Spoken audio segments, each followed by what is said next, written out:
চলবে না, আর এখানে তোমাদের আদেশও চলবে না। মনে রাখবেন, বাংলায় ডিটেনশন ক্যাম্প হবে না, হবে না, হবে না।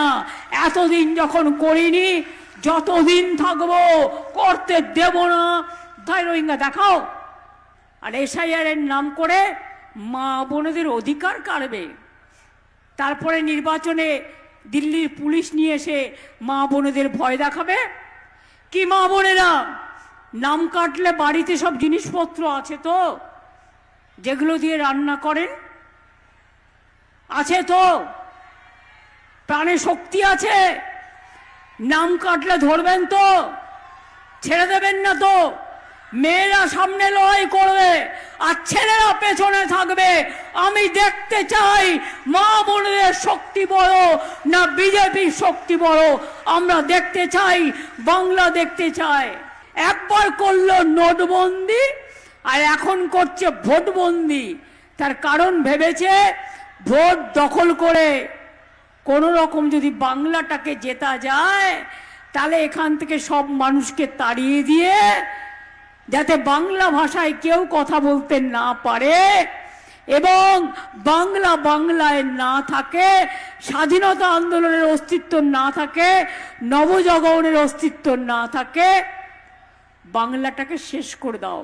আপনারা মাছ মাংস খাবেন কি খাবেন না, বিজেপি তো মাছ মাংস খেতেও দেয় না। এটা ঠিক করতে হবে আপনাদের। কে ভেজ খাবে, কে নিরামিষ খাবে, এটা তাদের নিজস্ব ব্যাপার। কিন্তু মনে রাখবেন, আমি আদিবাসীদের ওপর হস্তক্ষেপ করতে দেবো না, সংখ্যালঘুদের ওপর দেবো না, তপশিলীদের ওপর দেবো না, মতুয়াদের ওপর দেবো না, রাজবংশী দেবো না, কামতাপুরী দেবো না। সুস্থ বাঘের থেকেও আহত বাঘ ভয়ঙ্কর। আমাদের আঘাত করলে আমরা প্রত্যাঘাত করতে জানি। বাংলা পড়বে, আপনার যা ইচ্ছে করে যান। মনে রাখবেন, বাংলায় এসআইআর করুন, এজেন্সি লাগান, ইলেকশনের আগে ইনকাম ট্যাক্স লাগান, ইডি লাগান, সিবিআই লাগান, বিএসএফ লাগান, সিআরপিএফ লাগান, সিআইএসএফ লাগান। ওদের আমি রেসপেক্ট করি, কিন্তু আজকে আপনারা ওদের বাধ্য করেছেন বিজেপিতে পরিণত করতে। এটা দেশের পক্ষে ভালো চলবে না, আর এখানে তোমাদের আদেশও চলবে না। মনে রাখবেন, বাংলায় ডিটেনশন ক্যাম্প হবে না, হবে না, হবে না। এতদিন যখন করিনি, যতদিন থাকবো করতে দেব না, দেব না, দেব না। কাউকে ঘর ছাড়া হতে হবে না, ভয় পাবেন না। ওরা বলছে তাড়িয়ে দেবো রোহিঙ্গা। কোথায় রোহিঙ্গা দেখাও, কোথা থেকে এলো? আর রোহিঙ্গা যদি হয় তো আসবে তো মণিপুর হয়ে, মিজোরাম হয়ে, নাগাল্যান্ড হয়ে। সেখানে এসআইআর হচ্ছে না কেন? ইলেকশন যেখানে হচ্ছে, যেখানে বিরোধী দল আছে, সেখানে এসআইআর করছে 2 মাসের মধ্যে। আসামে কেন হবে না এসআইআর? কেন আসামে হবে না? বিজেপির রাজ্য বলে, আর এসআইআর এর নাম করে মা বোনেদের অধিকার কাড়বে। তারপরে নির্বাচনে দিল্লির পুলিশ নিয়ে এসে মা বোনেদের ভয় দেখাবে।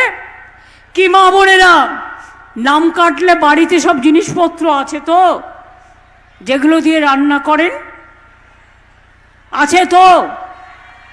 প্রাণে শক্তি আছে? নাম কাটলে ধরবেন তো? ছেড়ে দেবেন না তো?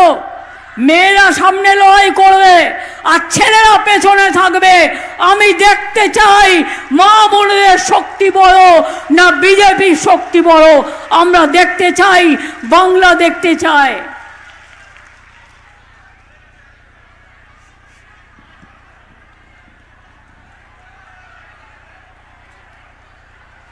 আমি পরিষ্কার করে বলছি, আমি সাম্প্রদায়িকতাকে বিশ্বাস করি না, কিন্তু আমি ধর্মনিরপেক্ষতাকে বিশ্বাস করি। আমি সৎ ধর্মকে নিয়ে চলতে চাই। আমি সেকুলার পলিটিক্স করি। বিজেপি ইলেকশন আসলেই টাকা দিয়ে অন্য রাজ্যের লোক পাঠিয়ে কাউকে কাউকে টাকা দিয়ে কিনে নিয়ে ভোট ভাগাভাগির চেষ্টা করে। বর্ণে বর্ণে, ধর্মে ধর্মে, সম্প্রদায়ে সম্প্রদায়ে আমরা করি না। ধর্ম মানে কি? আপনারা চৈতন্য দেশের মানুষ। চৈতন্যদেবের পদধ্বনি হয়েছিল, চৈতন্যদেবের পদধ্বনিতে স্বর্ণখচিত হয়ে আছে নদিয়ার রাস্তাঘাট। এবার আমায় আপনারা বলুন তো, এরা যে গীতা পাঠ বলে, গীতা পাঠ তো আমরা সবাই বাড়িতে করি, যার যখন প্রয়োজন হয়। তার জন্য পাবলিক মিটিং করার কি দরকার আছে?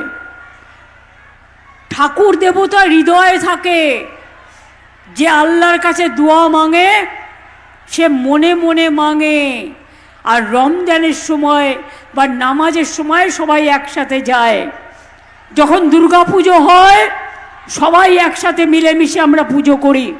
কিন্তু বলুন তো, যারা গীতা গীতা করে চিৎকার করছে তাদের কাছে আমি একটা কথা জিজ্ঞেস করব। শ্রীকৃষ্ণের উপদেশে শ্রীকৃষ্ণ কি বলেছিলেন ধর্মের নামে? তিনি বলেছিলেন ধর্ম মানে হচ্ছে ধারণ করা। ধর্ম মানে ধারণ করা। কোনটা ধারণ করা? ধর্ম মানে পবিত্রতা, ধর্ম মানে মানবতা, ধর্ম মানে মনুষ্যত্ব, ধর্ম মানে শান্তি, ধর্ম মানে হিংসা নয়, ধর্ম মানে ভেদাভেদ নয়, ধর্ম নামে ভাগাভাগি করা নয়। বিজেপির বন্ধুরা যারা গীতা পাঠ করছেন, আশা করি আমার কথা শুনতে পাচ্ছেন, এর উত্তর দেবেন। রামকৃষ্ণ পরমহংসদেব কোনোদিন বলেনি যে হিন্দু মুসলমানে ভাগাভাগি করো। স্বামী বিবেকানন্দ বলেনি।